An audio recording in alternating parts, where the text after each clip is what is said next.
जब भी देशभक्ति की बात होती है, जब भी बहादुरी का जिक्र आता है, कुछ चेहरे वक्त की धुंध से निकलकर आज भी सीना तान कर हमारे सामने खड़े हो जाते हैं। ऐसा ही एक नाम है परमवीर चक्र से सम्मानित मेजर होशियार सिंह। कर्नल होशियार सिंह भैया सिसाना गांव हरियाणा से जन्म लिए थे और इस गांव से 250 आदमी फौज में भर्ती हुए थे। तो ये तो अंडरस्टूड ही था कि जब वो बड़े होंगे वो भी फौज में जाएंगे।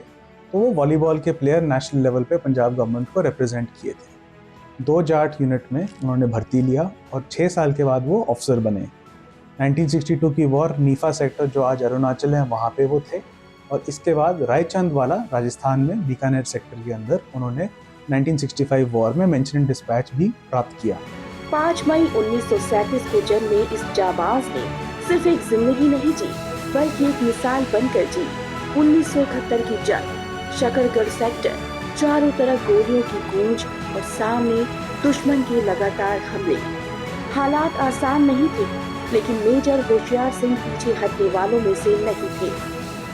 1971 वॉर में वो लीडिंग कंपनी कमांडर सी कंपनी 3 ग्रेनेडियर्स के थे, जिस बटालियन के साथ वो 1963 से जुड़े हुए थे। तो इस समय पे leading front left forward company जो थी सी कंपनी 3 ग्रेनेडियर्स की, इनको चार्ज किया था कि जो लीडिंग ब्रिगेड्स थी 54 इन्फेंट्री डिवीजन के, उनके साथ में सुपवाल डिच को सबसे पहले प्रोब करेंगे, जहाँ पे उनको मशीन गन फायर और आर्टिलरी फायर सहना पड़ा। इसके आगे बसंतर के जब ब्रिज हेड तैयार किया गया था तो वहाँ 16 मद्रास और 3 ग्रेनेडियर्स जो यूनिट्स जो थी, इन्होंने अपने मोर्चे खोदे और 3 ग्रेनेडियर्स का जो इलाका था वहाँ पे पाकिस्तान का काउंटर अटैक आया।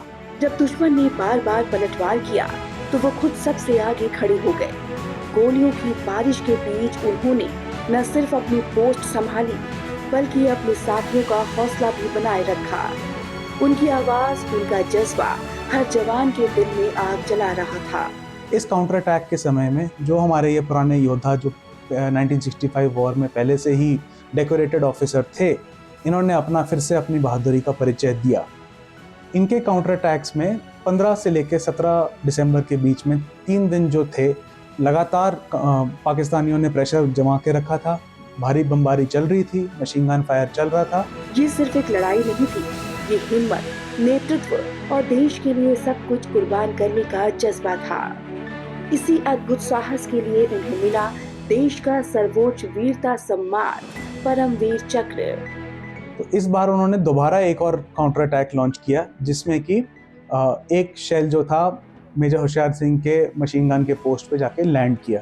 तो उनकी जो क्रू थी वो ख़त्म हो गई और इसके बाद मेजर होशियार सिंह जो खुद अपने वहाँ पे जख्मी थे, वो वहाँ गए, उन्होंने मशीन गन को संभाला और लड़ाई ख़त्म होने के समय पे उनके सामने 89 डेड बॉडीज़ पड़ी थी। उन डेड बॉडीज़ के बीच में कर्नल अकरम राजा और उनके 3 ऑफिसर और भी थे। तो इस बहादुरी के परिचय के लिए मेजर होशियार सिंह को जीवित परमवीर चक्र दिया गया था। 6 दिसंबर 1998 को वो हमें अलविदा कह गए, लेकिन उनकी कहानी आज भी जिंदा है। जब भी तिरंगा लहराता है, उसमें उनका साहस भी लहराता है। बसंतर का सबसे महत्वपूर्ण कहानी ये बनती है कि अगर इंडिया ने उसको कब्जा कर लिया तो शकरगढ़ शहर पूरा कंट्रोल में आता और दूसरा वहाँ से हमारी फोर्स सियालकोट की तरफ भी जा सकती थी।